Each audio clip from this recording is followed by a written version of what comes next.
everyone, and welcome to Prime Sports Extra. Good morning to everyone except for the people at the NSA and the Sports Ministry, because, Charlie, this morning, they don't deserve our greetings. Ni yabo. The things they're doing, no be cool. If you have been following our reports across all of the multimedia channels, you would have come across the unfortunate news of Ernest Akushe's passing. Ernest Akushe is a boxer. A lot of you know him as Bahubali. Unfortunately, he passed away on Monday night. And the circumstance surrounding it is what makes me upset and, quite frankly, disappointed by the manner in which the Sports Ministry and the National Sports Authority have conducted themselves. Look, somebody needs to tell these people to sit up. When you are put in the care of lives, of talents, of people who have become the breadwinners, who carry the hope of families and possibly generations, you can't mess up. There is no room for error. There is no room for any laissez-faire attitude or in the manner that we've seen the NSA and the Sports Ministry behave. And I'm saying this because, as far as I'm concerned, this fight between Ernest Akushe and then Jacob Dixon should not have been sanctioned. Because the two boxers are worlds apart. They are worlds apart. There is no way that any right-thinking governing body of any sport would look at Jacob Dixon's body of work, compare that to Bahubali's, and come to the conclusion that there is a basis for having those two go against each other. It doesn't make sense to me.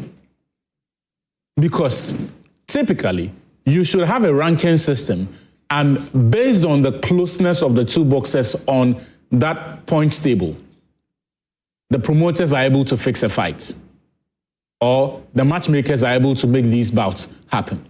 Unfortunately, for people like Ernest Akushe, you have promoters who are preying on the interest, and yeah, that's what it is, on the interest of the communities in the sport. So basically, for the uneducated, for those of you who don't follow boxing, I'm going to break this down for you just to get a sense of how these bouts are fixed. There often is going to be some social media banter between the boxers who have a go at each other. The community buys into the feud. It becomes one community versus the other. So maybe Akushe's people in Teshi and then Jacob Dixon's people, wherever he's coming from, maybe. And often it is these coastal communities because they are big on boxing. They love the sport. So it becomes a Jamestown versus Choko thing. It becomes a Teshi versus Osu thing or Labadi thing. Once the promoters realize that there is this interest and that these people will pay to come and watch, they make the fight happen.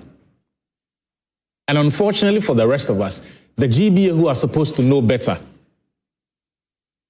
in the last 4 years especially, under the guidance of Abraham Kote Nikwe, who had to resign a couple of months ago, they do not do any proper due diligence. They don't go by the established norm for fixing some of these bouts. So they throw away any ranking system that used to be. And irrespective of the track record of these boxers, they say, if there is an interest, we will make the fight happen and we will sanction it. This is what I do not understand. Look, let amateurs or rookies like myself make these mistakes. Let people like me, who have no experience in running boxing at any level, let people like me make this kind of mistake, right? But not you, the GBA. And certainly not you, the Sports Ministry and the NSA, who should have oversight responsibility. Because it is your duty to look at these promoters in the face and tell them, this is not a bout we can sanction. And for those that you sanction, it is your duty to ensure that the pre-bout medical assessment, the entire culture surrounding it, the same culture for the post-bout, is consistent with world standards. And that's why I say this bout should not have happened. Because the processes that should lead to you pitting one boxer against the other were not consistent here. They were not available here. This was just a feud between, and we've seen this before in May. The same Bahubali went to run his mouth, went to fight Jonathan Tete, and we saw the outcome. It was after that bout that Joshua Clottey had to come and warn Bahubali. He actually warned him and told him that. I'm sure if you are very tech savvy, if you are ever present on TikTok, you would have seen those videos, especially if you follow people from the Teshi, Labadi, Choco communities who are heavy on boxing. You would have come across this video. Joshua Clotter essentially said, the way Bahubali fights, he's going to put himself at risk. So he should get a trainer who re-educates him on his ring craft, how he protects himself, how he moves in the ring. Because if he takes 2 steps, he's walking into a jab. If he takes 3, he's walking into a right hook. That is essentially Bahubali. But because he's an entertainer and he is a sweet talker, he can trash talk for a living. People like him. He sells a fight. He knows how to talk. He knows how to rile people up. And these promoters are preying on that. So this was not a points-based ranking that pits 2 close fighters to each other. Bahubali has fought a combined 8 times in his career. A combined 8 times. And they pit him against Jacob Dixon. Now, assuming that all of these were happening under normal circumstances, I perhaps would not even have been upset. But this bout was sanctioned within a period when someone had just died because of a similarly poor culture. And for those of you who have not followed the committee's report, there is a Nigerian boxer by name Gabriel Olanrewaju who died in Ghana after a bout at the Bukom Boxing Arena. The sports ministry set up a commission to investigate it. Later, the Amaka Amatefio committee came out with their reports that uncovered a whole lot of things that should not have happened. So first of all, the boxer himself was not licensed by the NBBB of C. NBBB of C is the Nigerian Boxer Board of Control. They are supposed to license every Nigerian boxer wherever they find themselves in the world before you can go and fight. That did not happen. There was no signed contracts. That should have sanctioned that bout. And that's why I thought after that issue and the fact that the GBA, per their own admission, said they did not have a qualified ringside physician. Rather, it's a nurse. It's a nurse who has been scamming people for all of these years, pretending to be a ringside physician. When these things happen, the NSA and the sports ministry should have suspended all boxing-related activities until such a time that we could guarantee that all of these processes and protocols are observed. And that's why I'm not really upset at the GBA, because they have proven and they have accepted that they are incompetent. But I am upset at the sports ministry and the National Sports Authority. I'm upset at Kofi Adams and Yamal Fuankra because you have been a massive letdown in this matter. We'll come back. I'll take the thoughts of my guests and then we'll get into some more heartwarming, light-hearted stuff to take you through the weekend. This is Prime Sports Extra. Don't go anywhere. Welcome back. This is Prime Sports Extra. My name is Victor Achutamaklu. Today I'm here with Mark Elom and then Cyrus Agogo, a.k.a. Sipu. We'll get into the Ballon d'Or conversation in a moment here. Some of you think I've been too harsh on the sports ministry and the NSA. Charlie, they are sleeping on the job. I have a lot of respect for Kofi Adams and Yamal Fuankra, but the way they have handled this has been an unmitigated disaster. What's the point of asking His Excellency Amaka Amatefio, Samir Battels, and all of those distinguished people to put together that 100-page report, spend hours, days, weeks to investigate the matter if you were not going to touch the reports, if you were not going to implement it? Look, this is free consultation for you. Going forward, before any bout is sanctioned, make sure there is a comprehensive insurance cover provided by the promoters and the matchmakers before you sanction it, so that for the pre-bout, you have a holistic medical test as is the norm.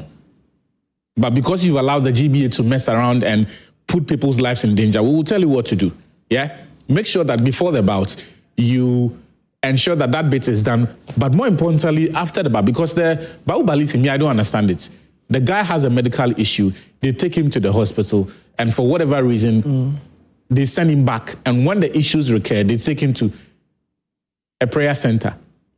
I'm a Christian, I believe in God. But it is the same God who created us that gave the wisdom to our brothers and sisters who are in the medical space to make sense of the way the body behaves and the things that can affect the body. So going forward, before you sanction any bouts, make sure that the promoters have put money on the table. There is a comprehensive medical insurance that will allow the boxers to be treated under strict surveillance after each bout. Thank you. Let's talk about the Ballon d'Or because on Monday, joy in Paris, tears in Catalonia because Barcelona's Lamine Yamal and Rafinha. I'm fine. Quite a lot was said about Lamine Yamal and the possibility of he winning the Ballon d'Or. Rafinha as well. But Charlie Agogo. Yeah, actually. Lamine Yamal finished in second place. Ousmane Dembele won it. And now his father says that it is robbery. Was he robbed? In my opinion, no. I think Dembele really deserves the Ballon d'Or because just in this season, if you watch his numbers, and not just numbers, if you watch his team, even the national team, they didn't win the Nations League, but if you watch his impact, if you look at his impact, but with his club side, I think his club side won him the Ballon d'Or. He scored about 35 goals and 16 assists in all competition, and he won a lot of trophies. That treble, he won the domestic trophy, he won the Champions League, even the Club World Cup, he was in the final. So to me, I think Dembele really deserves it, and I can assure you that Dembele knew he was going to win the Ballon d'Or. Dembele knew he was going to. And with Yamal, a young guy, 17, 18 years guy, he has decided to tension some football rivals. Like small boy who is... He's a bowler. Oh, all jokes aside, his talent, we've seen his talent before. His kind of talent, we've seen it before. All right, so I think with his dad comment, I don't know about his agent, but he should just sit his dad down and talk to him because same thing happened to Neymar. Beginning of his career. So I think, I don't want to say this, but Yamal is the first star, let's say a superstar in the family. So I think his mind is blowing him away, but he should just relax because the guy is still young. The same Yamal off pitch, he's talking to girls. Even yesterday, a lady released text message between him and Yamal. He should also try and solve that because with Yamal, a lot of issues are just popping up, and that is not. But the father, he needs to be careful. Yeah. Because look, a father who your son is not shy to bring a stripper in your presence. In fact, strippers to a birthday party that you were attending. You need to check yourself. Where is Charlie? Because Charlie, we always spoke, but there is no way, under no circumstance, would I be bold enough to invite strippers to a birthday party that my father is attending. Hey. But you see, the father and Gasano, he's poor before. The father is 39. He gave birth to Lamine Yamal when he was 13. Oh. 13 years. Yeah. Okay. So I think the father is 39. You can do a quick Google search and click on Google Images here and look for Lamine Yamal's father. You will see his face and check his age. He is 39.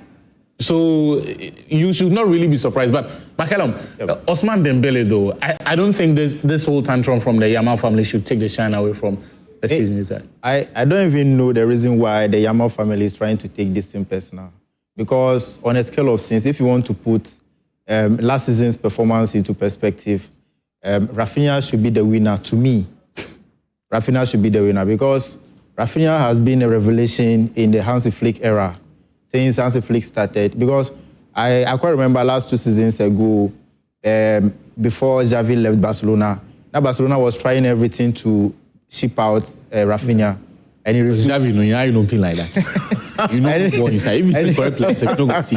And he refused to leave. They tried everything, just like Frankie de Jong. Yeah. They did everything, but the guy said his dream is to play for Barcelona, so Barcelona he will play for. Then Hansi Flick came in. His role has been superb, and he carried the team all around. So he had a better season. If you talk about performance, individual performance, performance for the team and all that, I think Rafinha deserved the award ahead of Yamal. No, Dembele. Wow. But the only thing Dembele had that is superior to what Rafinha had was the trophies that he won. Because Rafinha won only the La Liga, and that was the only trophy. Copa del Rey as well. And Copa del Rey as well, sorry. So, what's the name? Dembele won the quadruple with PSG, and that was the decision. And moreover, to Dembele, it's a French, so let's not go there. Rafinha, what's the name? Yamal is not in the conversation. The reason why I'm saying that it's not in the conversation is that the only thing that they are trying to use is the PR. And the PR will end up spoiling the boy's career. The boy is a fine talent, a player who burst onto the scene at the age of 17, doing wonders. We all love Yamal. We want to see him reach the level of Lionel Messi. So the way they are handling the boy is not good at all. A 17-year-old boy taking a stripper of 30-year-old, it's not nice. These are not things that should be coming out but you see, into the media. That story, and viewers, if you can see, I think Mubarak has projected the full text of the conversation between the woman who's now telling the whole. It is the woman who should have questions to answer.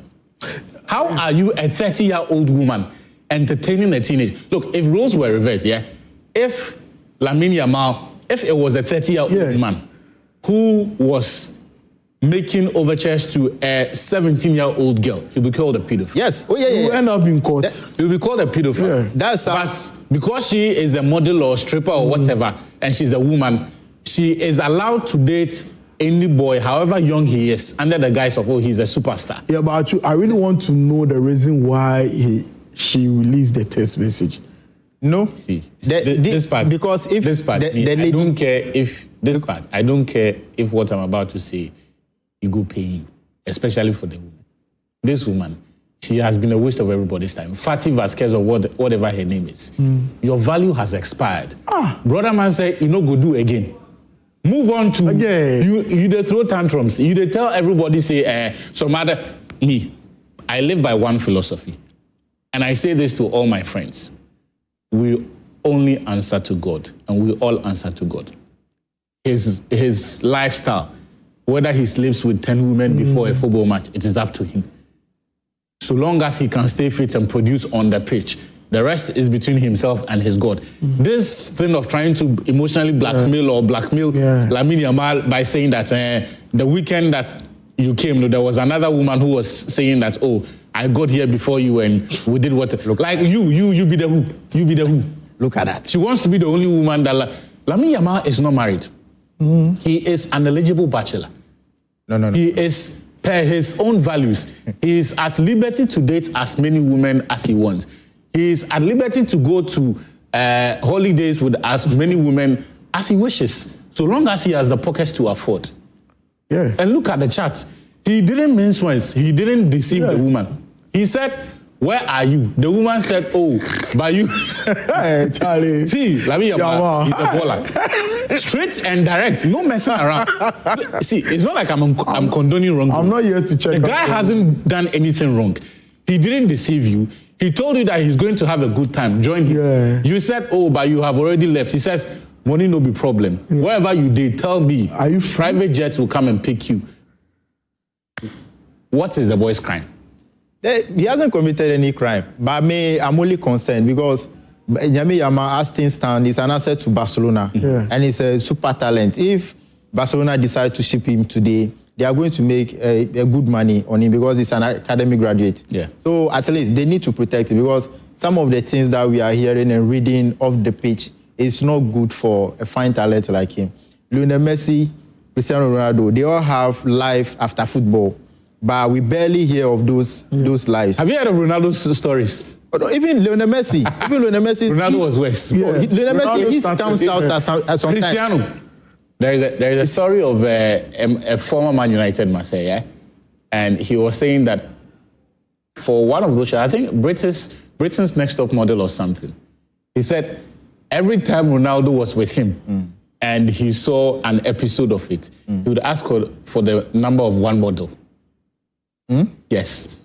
See, our superstars, they were able to decouple their social life from the football itself. Maybe what they did well or what they did better was that their stories didn't get into the public space. Even for Ronaldo, there's a fair number of his affairs with women. Romario, Ronaldinho, Nazario Lima, R9, all of them. Yeah. The boy is a kid. Even Neymar, and you see, until I get exposed to the sort of money Lamine Yamal has now and the access it gives him, I won't be quick to judge him. No, that's where parental control comes in. No matter the agent and everybody, you, the dad being 39 years, is old enough to control the son. You see, if you can't tame your son, then there's nobody that you can control. Now, Yamal is the one who is releasing the cash for anything that they want to do in the family. Yeah. The fun, everything. It seems like anything that they want to do, maybe going for vacation and all those things, it's Yamal who is calling the shots. We're supposed not to be so, because Yamal is just 18 years. Though our part of the world, if you are 18 years, still you are sleeping in the same bed with your mom and all that. But their side, by 18, you are an adult and you can do anything that you want to do yourself. But still, the dad needs to control him, because bursting onto the scene and playing for Barcelona at the age of 17, you have a very long career ahead of you. If you can play up to the age of like 36 or 35, you make a lot of fortunes out of it. We all saw Ansu Fati when he burst onto the scene. We all saw Gavi when he burst onto the scene. Ansu Fati had only one injury, and that has been his end. Meanwhile, he was started as the replacement for Lionel Messi. And when he burst onto the scene, we all saw what he did. You see, so that's my only concern. Yesterday, I saw some tweets where some boys were, I don't know if Mubarak Haruna has this one, but last week, Barcelona came to say that the kid has a pelvic problem. Yeah. And when this league conversation came out, everyone is saying that, oh, then maybe that is where the pelvic issue go. Hey! See, Lamine Yamal, live your life. Oh, Ultimately, if there are any consequences, you're the one who will face the consequences. Okay? And as I say, that's true. We only answer to God. The rest of it, play your game. So long as you are fit and you keep balling. Me, I love you. I love Lamine Yamal style on the pitch. Let's take some calls on Zoom. Mubarak, if you can project the contacts and the Zoom ID on the screen.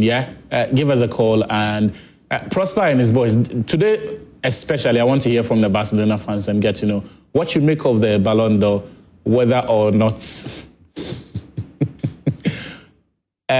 Okay, I think we have our first caller on the Zoom.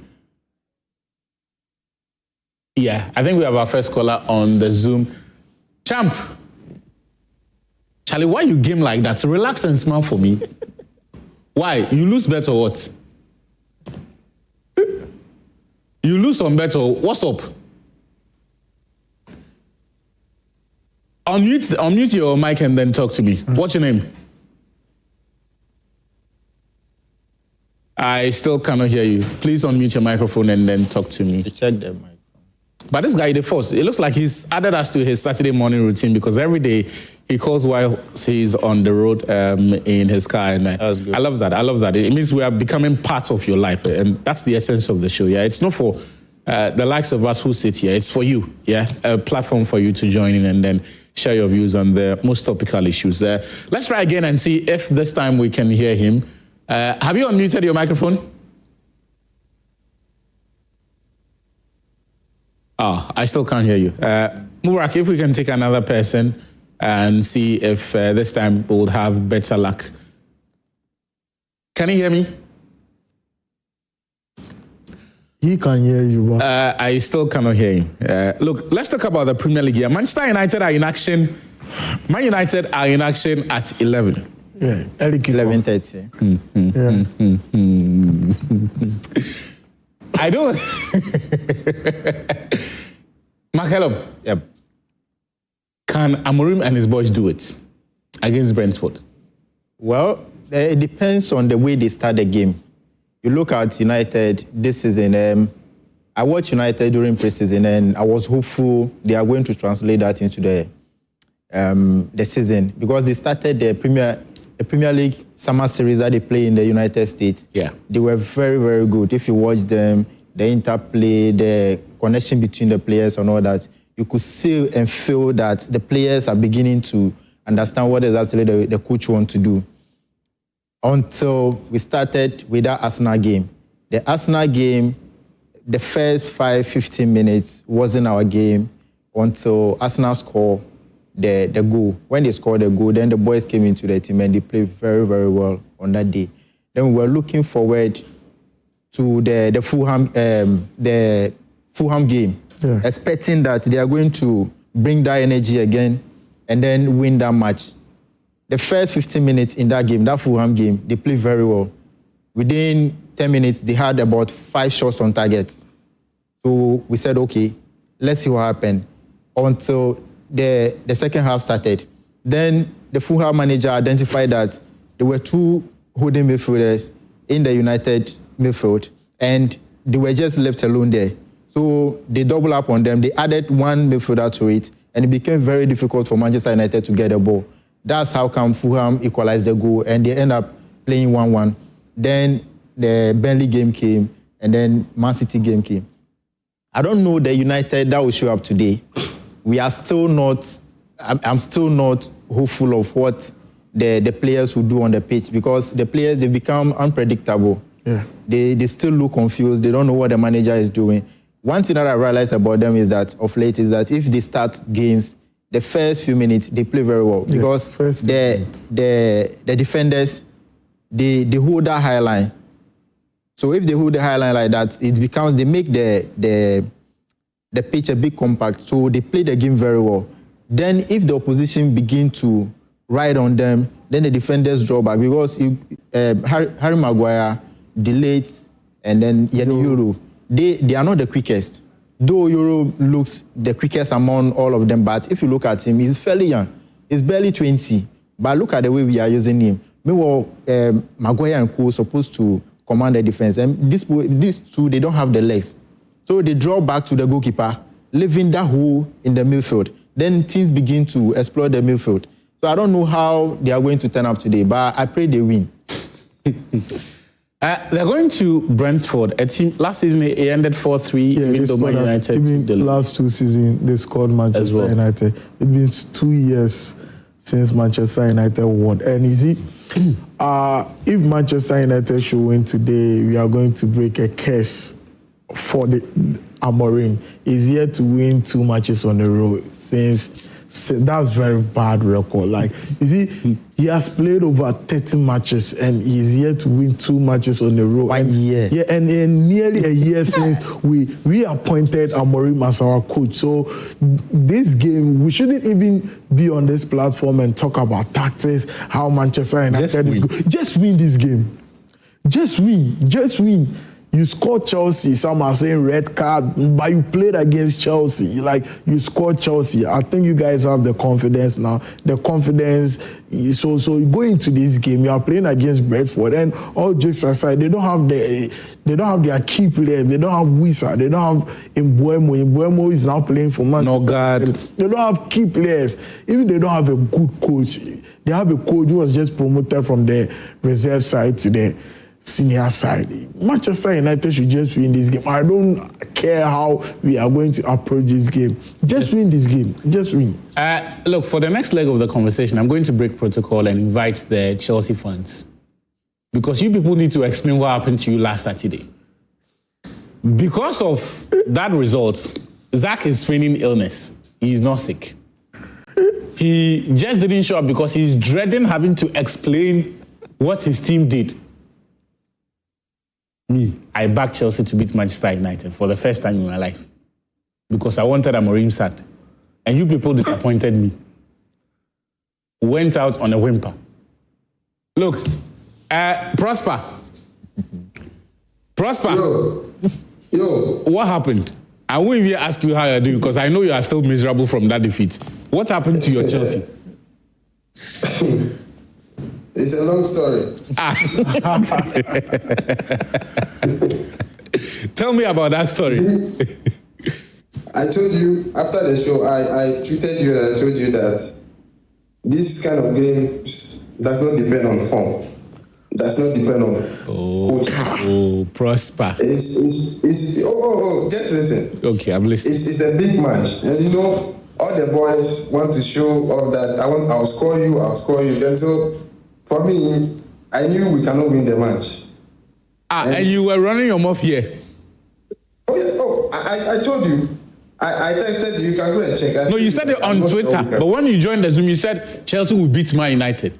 Oh, that one there, I for sure the public that it will be there. But behind the scene, I know within me that we cannot win the match because Charlie, Amorim's life depends on that match, and so look at that. the boys have to win it for him. Unless genuinely the boys want him to be sacked, that one there we would have win the match. And plus Sanchez, no doubt. So today, what's up? Brighton at home. There is no Cole Palmer, there is no Robert Sanchez. When I ages plenty, but I believe in God. We are going to do something. But you sign every player in the world. Why can you be? How can you be complaining about injuries and which player is missing out? But it's key in the game. You know, Benanote, who also play in place of Cole Palmer, is also on loan and cannot play, and so I don't see Enzo Fernandez or Sanchez playing exactly what Cole Palmer can do, and that is where maybe we might lose the game. Plus our defenders, you know, we are always conceding first goals. The only game that we didn't concede a first goal is our opening match that we play goalless, and that tells you that if we are conceding first goal in about 6 or 7 matches we play, that tells you how weak our defenders. And Brighton, we have the likes of that winger. What's his name? I've forgotten his name. Haru Mitoma. Yeah,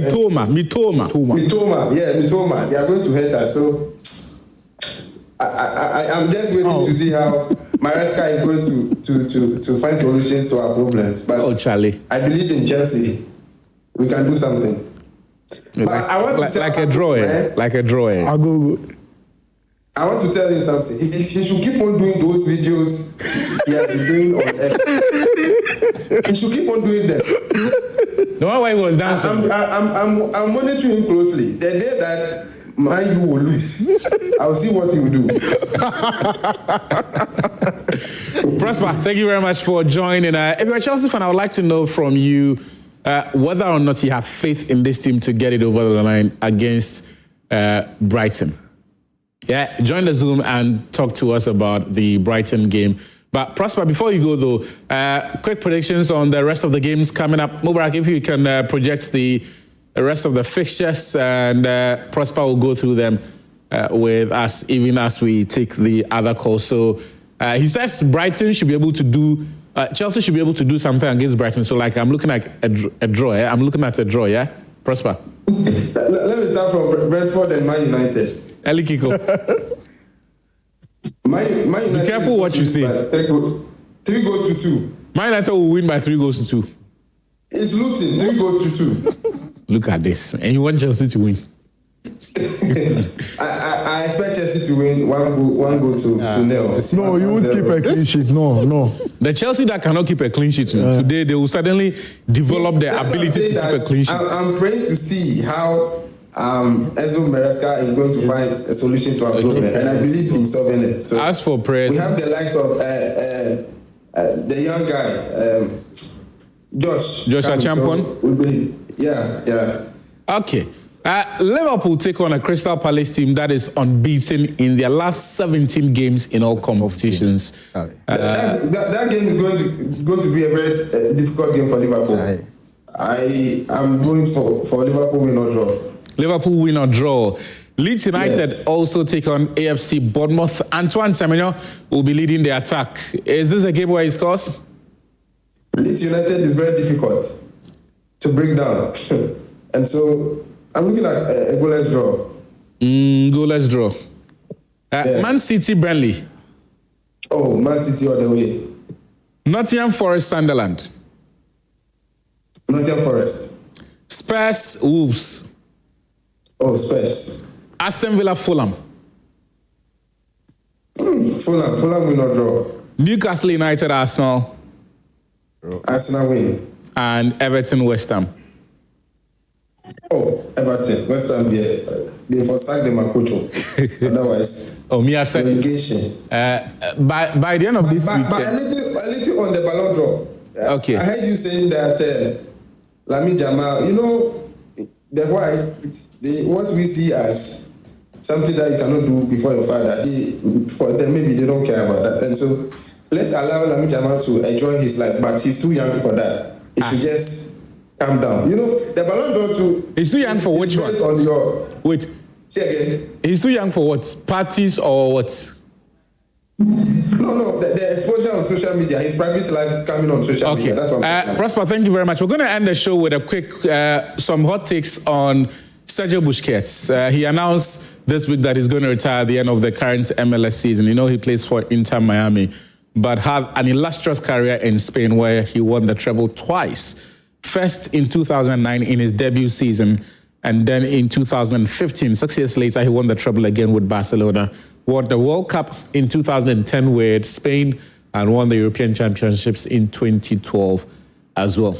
Is he the greatest deep line playmaker to have? Yeah, so yesterday I was reading a lot of takes on social media that we should name the deep line playmaker role to Sergio Busquets role. And you see, Busquets, I would say Carrick is just similar to Busquets, yeah. With Busquets. Do you know something? Busquets never made it to the World 11 with this achievement, and currently he's the fifth position of all-time players with most trophies. But he's yet to make the World 11, the Ballon d'Or list, just because he's underrated. But Vicente Del Bosque said, if you watch the football, you don't really see Busquets, but Spain, he's the engine. In Spain is to win matches. It's all stuff. In your view, he's the greatest deep line. Yeah. Okay, someone will be like, in my generation, I didn't watch more of Pello. So to me, I'll go in my generation. McCallum, I'll give it to Busquets. Yeah. Busquets, Charlie. I don't see him as the greatest anyway, because there are a lot of deep line playmakers. Like I know of Michael Lily, then Pello. Yeah, Bruce. I grew up watching. I watched Pello a bit before he retired. Alonso. Yes, Alonso, the Real Madrid. Coach right now.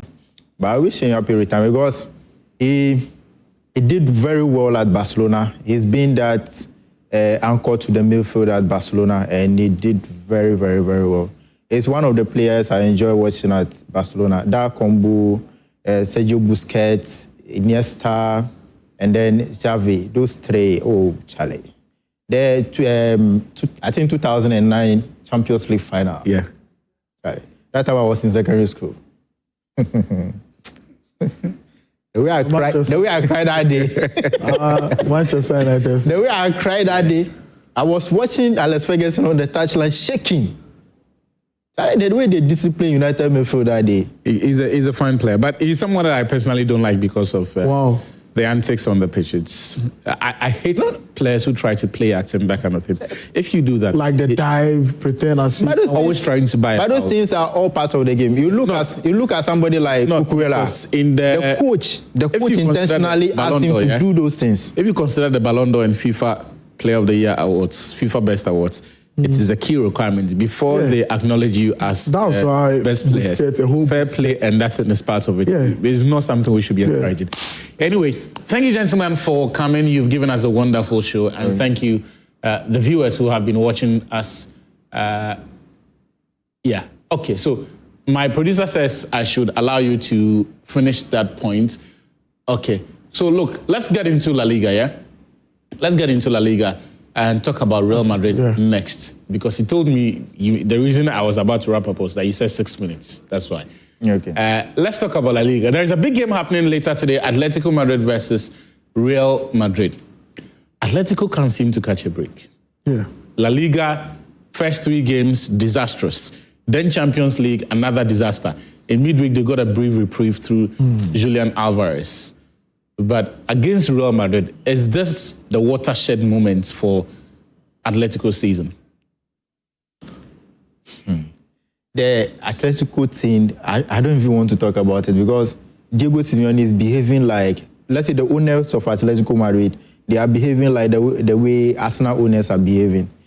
Atletico Madrid hasn't been at that level until Diego Simeone came in and put them at that period. So they don't want to sack him.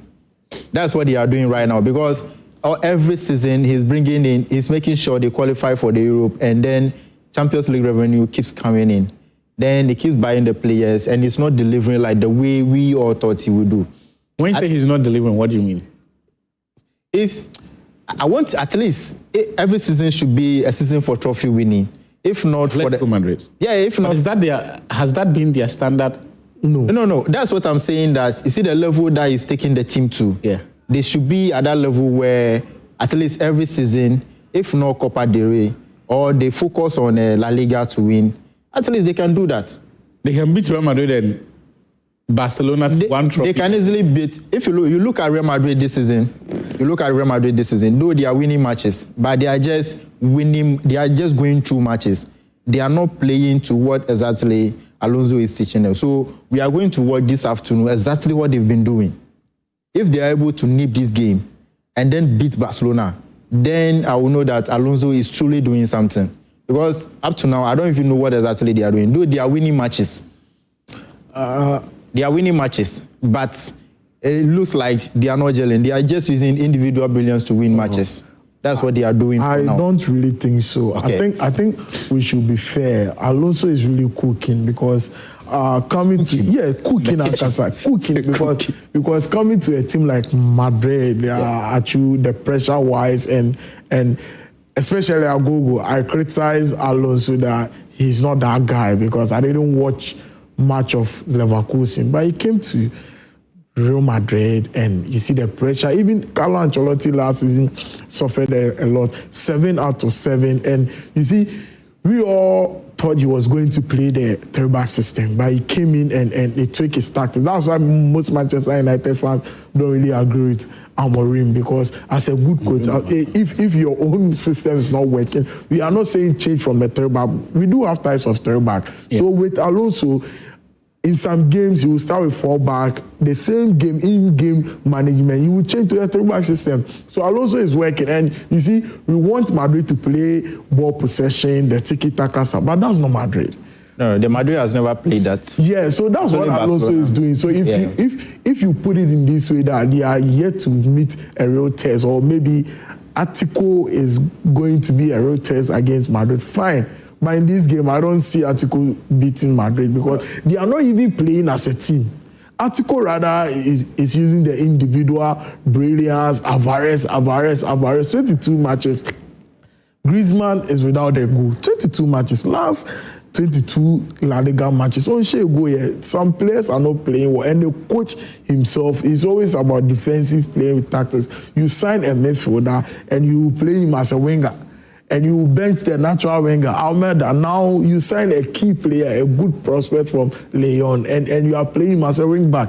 So the problem is Diego Simeone. Fine, he's doing well, but we are not saying win trophies, but at least you should compete. Play beautiful football. Play beautiful football. Oh, yeah.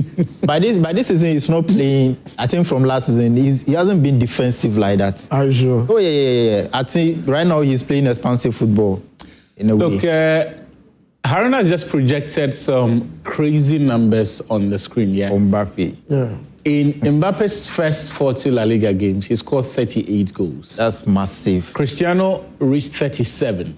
That's one fewer in the same period. During the start of his Real Madrid campaign. Nobody's trying to compare the two, but he has had a remarkable start to life. And I think the fact that Madrid perhaps did not go far in the Champions League and did not win La Liga, sort of has diminished the sort of impact that he has had to the start of his Real Madrid career. But the beginning of this season, he's looked very, very sharp. Mbappe. Yeah, so also you need to praise the coach, because last season we were saying that Mbappe don't want to play the typical number 9 role. He want to strike from wings. But this season we are seeing Mbappe more central, willing to stay there. At some point he will drop deep and come for the ball. I think he's adapting to the Real Madrid culture and Alonso's system. All praise to Alonso. And if you watch his body language, he's really fit. He's fully fit. He will run at you. He will shoot from afar. He will take players on. He's now adding how to win penalties for the team. So Alonso is really cooking. Maybe Yeah, but Alonso is really cooking. Well, we'll see. Let's take a quick glance at the rest of the fixtures in this weekend's La Liga. The Real Madrid Atletico game is around 2:30. It's around 2 p.m. or 2:15 p.m. later today. Last night, we saw Girona draw blank with Getafe, and then Girona draw blank with Espanyol, I beg your pardon. Later today at midday, Getafe will play Levante, and Real Madrid Atletico is 2:15 p.m. Mallorca at home to Alaves at 4:30. Villarreal will take on Athletic Club. Hopefully, Iñaki Williams gets on the score sheet for that one. Rayo Vallecano are hosting Sevilla in that game. Elche will play Celta Vigo. Barca at home to Real Sociedad, and then Real Betis Osasuna, while Valencia on Monday take on Real Oviedo. Thank you so much, guys, for joining us for this morning's edition of Prime Sports Extra. I'll see you again next week, hopefully, to laugh more at Chelsea.